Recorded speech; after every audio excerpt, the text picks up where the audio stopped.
Welcome to episode 95 of Mini-Pod with me, Dave Jacobs. When a church is doing well and growing, people's confidence in their pastor increases. Now, this may be warranted and maybe not. And when a church is struggling or not growing, people's confidence in their leader decreases. This may be warranted and maybe not. Now, what do I mean by maybe warranted and maybe not? Here's the thing. Very few people know why their church is growing or why their church is shrinking. They think they know, but usually their explanations are naive and simplistic.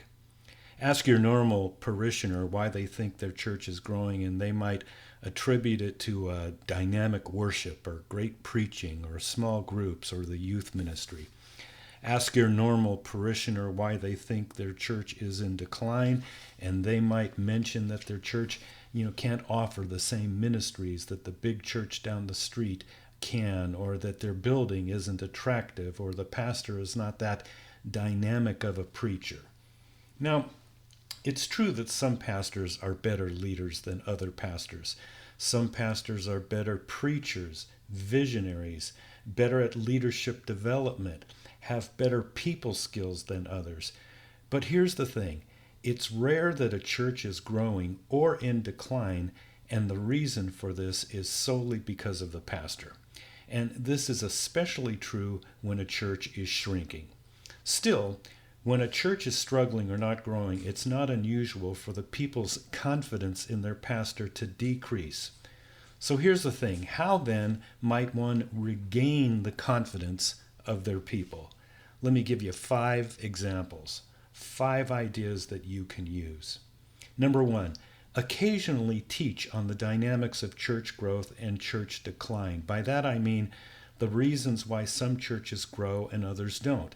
Make sure you mention that for the most part, growth and decline can be a mystery. Number 2, if your church is in decline, don't ignore it or sweep it under the rug or put a spin on it. You don't want to give your people the impression that you've got your head buried in the sand. Number 3, if your church is in decline, gather a few of your best people and try to figure out what's going on. I often tell pastors, do you have a big P problem or a little p problem? Do you have, a real problem or just kind of a minor problem? Capital P problem is when people are leaving because they're unhappy or disgruntled and they're sharing this with others. A lowercase p problem is decline due to members maybe moving out of the area or the normal attrition every church experiences. Even that big church down the road. Number 4, every once in a while, your people need to hear that our focus and fascination with numbers and church growth is mostly a North American mindset and not necessarily a biblical mindset. Number 5, evaluate if you have any health inhibitors.